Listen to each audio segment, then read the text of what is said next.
What I say long term is I'm bearish. I do believe we're coming into a huge market correction and it's going to devastate most investors.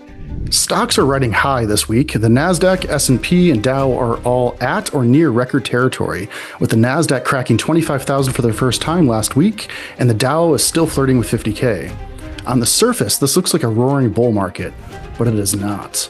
You'll notice I'm not David Lynn. My name is Matt Milligan, producer for the David Lynn Report, filling in for David today. The iShares Expanded Tech Software ETF, IGV, is down roughly 16% year to date, with Salesforce off 35%, Adobe 32%, ServiceNow 40%, and Snowflake 44%.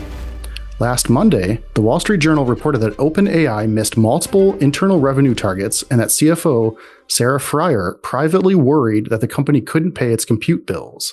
Wednesday night, Meta raised its 2026 capex guidance to 125 to 145 billion, up from 115 to 135 billion, and the stock actually roughly dropped 8% the next day.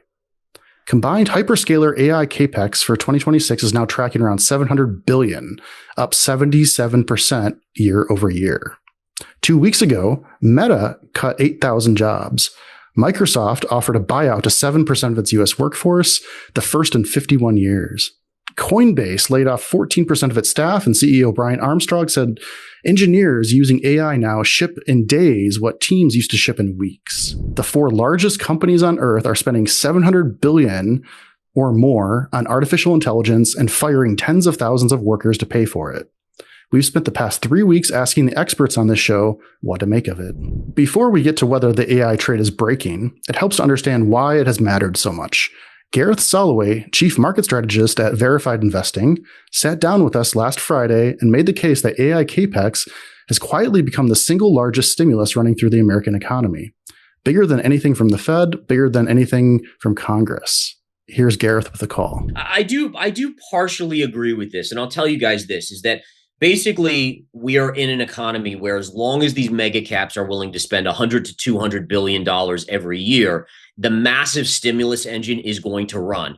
And looking at everything going on, you have to say that, okay, this is probably why we haven't been in a recession yet, because there's so much capex being spent on the AI build out, data centers, picks and shovels, all the infrastructure, right? It really does filter through a large portion of the economy. Now, there's other parts of the economy that many would argue are already in a recession, but at least on the baseline of what will actually be classified as a recession, at most, it would be at the very end of the year, but I would say you push it out more towards 2027 at this point. And the real kicker is going to be, when do these institutions, these big players like Meta and Amazon and Google and Microsoft, when do they start pulling back on their spend? That's going to be when the recession hits, right? Once they start, they let's say they go from 200 billion each or 150 billion each, even to 100. That's a massive amount of sucking out of the economy of money, and that's when you'll get in that recession.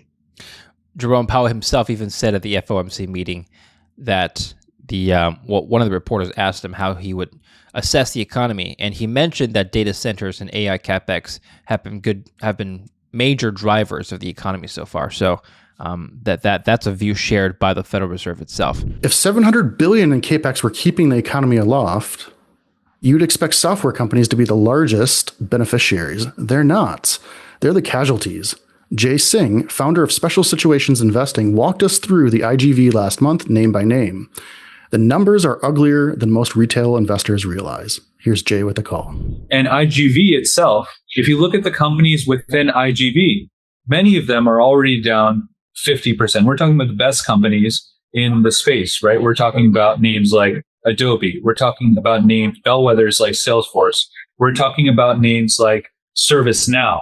Okay. And, if you look at, a handful of these names, it is quite concerning that these are some of the best companies in the United States, right? And Europe, like SAP. SAP is down 40% year to date. Okay. Shopify is down 20% year to date. Salesforce is down 35% year to date. Okay. Intuit is down 43% year to date. Adobe is down 32% year to date. ServiceNow is down 45% year to date after announcing a share buyback plan. So you're having companies announce $25 billion share buyback plans like Adobe, and the stock is still down 32%. What this means is that the fear, is real. So here's the obvious question. If the hyperscalers are spending $700 billion to build out AI infrastructure, that money has to be paying off somewhere, right? Professor Steve Hanke of Johns Hopkins has been one of the most consistent skeptics of the entire narrative, and he points to a number nobody on Wall Street wants to discuss. U.S. productivity actually fell last year. Here's Professor Hanke. Pick up this hype, by the way, with AI hype. Productivity in the United States was 3% per annum in 2024. In 2025, it was 2.1%. Last year, it actually went down.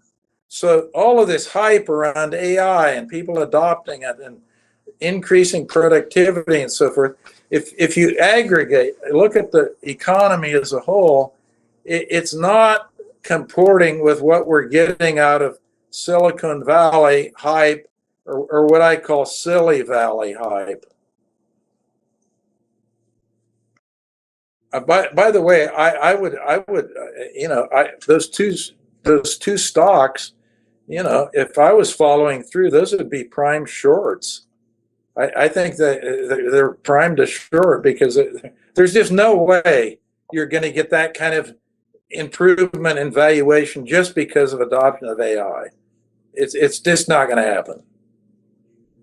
Because the only way it could happen is to have a massive increase in free cash flow, and to justify that kind of increase in present value or stock price, I just don't. I think, this is a conjecture. This isn't based on due diligence. I haven't analyzed the companies or anything like that. But my conjecture is that it's hype, overdone. And my conjecture is that if that's true, these companies are prime candidates for shorting. Hanke's productivity number is real, and it's also an aggregate. Aleksandra Przegalinska, an AI researcher at Harvard Law, told us last week that there's one sector where productivity gains are not modest at all. They're spectacular, and it happens to be one of the same sectors that's actually running the layoffs right now. Here's Aleksandra. For the past 4 months, we've seen rapid growth in the so-called agentic AI, and that is much more than just simple ChatGPT or our usual experience with Anthropic's Claude or any other model. It's actually a new development in artificial intelligence that allows to create agents that are going to fulfill certain tasks end to end, right? So they can make payments, they can run different loops, they can query databases, come up with results, send emails, write reports. So they can do many different things that people have been doing, and it's particularly visible in IT.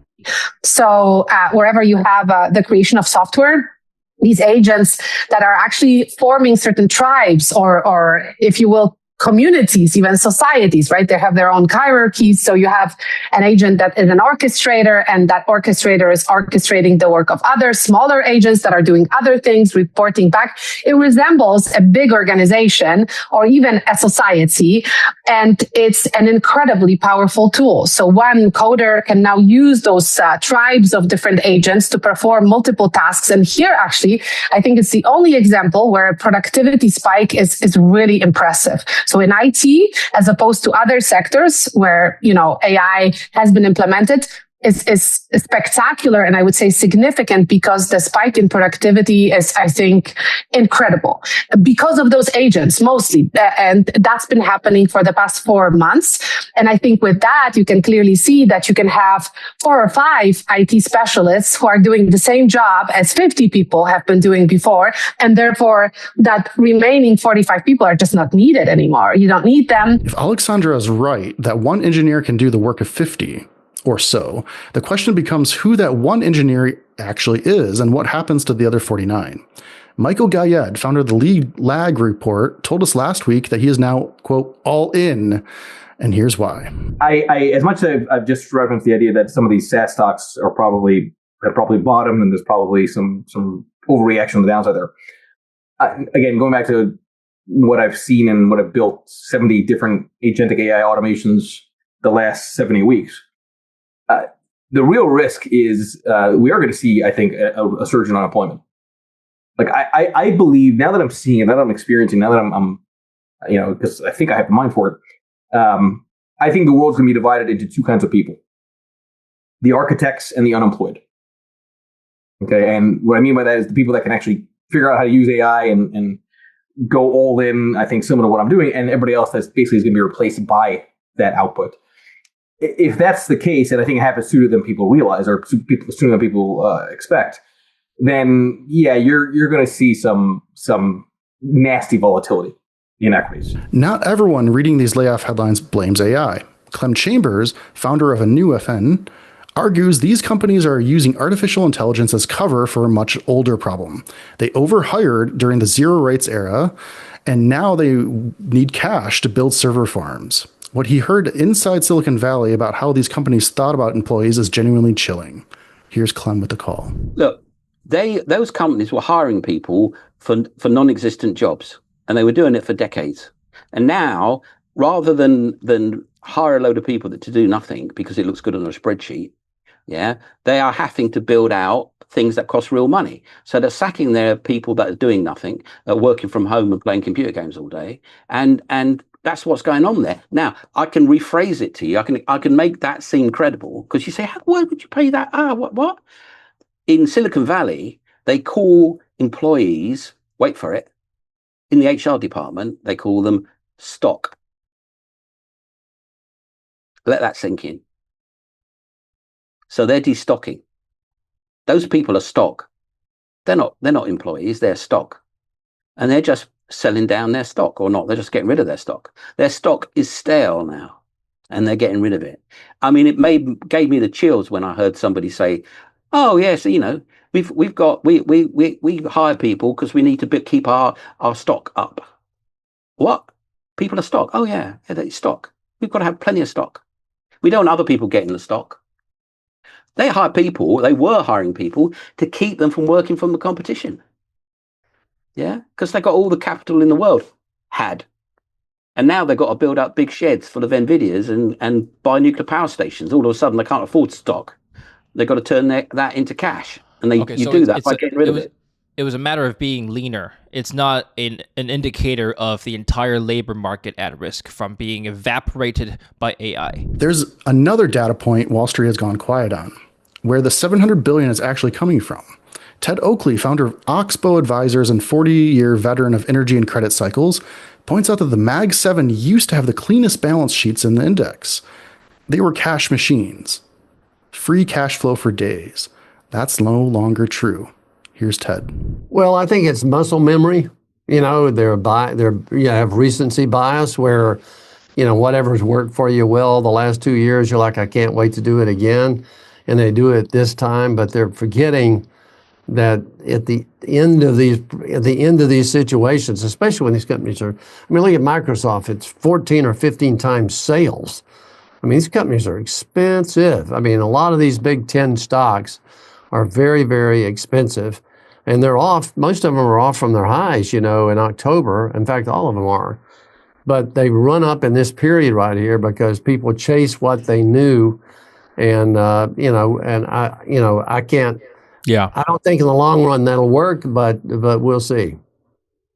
Most of these companies didn't make any money, and that's ultimately what failed. The fundamentals didn't match their valuations. Can we say the same thing about some of these AI companies today? Well, a lot of them, they're making money, but they're also leveraging. Now, if you look at these companies now, they used to be cash machines. These big 10, top 10. They were, they had tons of cash. They had free cash flow, and they had easy. If you think about it, they didn't have to have a tremendous amount of bricks and mortar. It was easy. It was easy money, but they spent it all, and they put it all back into data centers. It's this, that, and the other, and AI. Whether it pays off or not, I don't know. But I do know this: they've changed the structure of their balance sheets from what was healthy to what I think is unhealthy. So how does a working trader actually position around all of this? Chris Vermeulen of thetechnicaltraders.com sat with us last week on Wednesday, 12 hours after Meta dropped its capex bombshell. He doesn't argue fundamentals. He reads the chart, and what he sees is a generational top forming in real time. Here's Chris on the top. But generally speaking, per your trading style, how do you navigate earnings season? It's very volatile. It's very unpredictable if you're not following the fundamentals of every single big stock, and it moves markets. Yeah, for sure. Well, I mean, there's a couple ways you can look at the markets. There's two core ways, I think. One way is you follow price and momentum, money flows, and sentiment, which is reading the charts, reading the market itself, or you follow fundamentals and news, which is all over the place. It's like trying to run through a landmine field, right? And so I stick with what the price charts are saying, what the sentiment, where the money flows are going. So what happens around earnings season is we do see increased volatility. It does increase risk a little bit just because things can bounce around a bit more, as we've seen over the past really 24 hours. But overall, we just continue to trade as normal. It really doesn't change the game. It just tells us we should have some pops and drops in pre and post market hours. And the market naturally is going to stick with its underlying trend. If the trend is up, any bad news usually is going to get absorbed by buying pressure or buying buyers. And any good news usually kind of gets bought up. And actually, in some cases like today, we see a little bit of selling on good news. And that's what I think we've seen over the last little bit. When we look at the markets, we've kind of got to buy the rumor, sell the news. I think we've seen the big techs take off. We've had a smoking huge rally in the NASDAQ. And finally, I think investors were thinking there's going to be good earnings. We got good earnings in general across the board. And we saw a big bout of selling. I mean, we saw the NASDAQ fall from the open this morning. It fell 1.2% in very quickly on heavy volume. So there's a lot of people locking in profits on the good news. And that's typical. That's normal. They buy the rumor, the good news comes out, they sell into it. And now the markets are trying to stabilize. So I like the markets here. I really do like the equities markets still. Last time you were on the show 2 weeks ago, you were long equities. Are you still long today? We're long the S&P 500, we're long the NASDAQ, and very close to hitting a key target on the NASDAQ potentially today or tomorrow. We've got a position on in QQQ, which is a 10% gain is where that target is set. We're just a fraction of a point away. And our other strategy, our band strategy, which is the best asset now, trades the 2X, which is about a 20% move. We're up on that at this point. So it's pretty exciting. And I think you need to be long equities. I think, looking at all the different asset classes, equities is the only one that's actually standing out. Hence the reason we are long it. We find out where the money's flowing. We move into the best asset, which are equities. 8 experts, 1 sector, 1 question. The bull case is real. Alphabet ripped 7% last week on a 63% cloud growth print, and Apple hit a record on iPhone strength and a $100 billion buyback, even without much in the way of AI development. The bear case is also just as real. Most of that $700 billion in GPU spending is being sold to one money-losing startup, OpenAI. OpenAI's CFO reportedly told colleagues she's worried about paying the compute bill. The companies funding the build-out are firing tens of thousands of workers to do it. How long can the US economy carry a $700 billion concentrated bet on a handful of AI customers financed by corporate debt and white-collar layoffs, while productivity refuses to show up in the data? Tell us in the comments, are you long the AI capex trade, or are you shorting into the blow-off top with Vermeulen and Hanke? I'm Matt Milligan. Thanks for watching. Please don't forget to like and subscribe.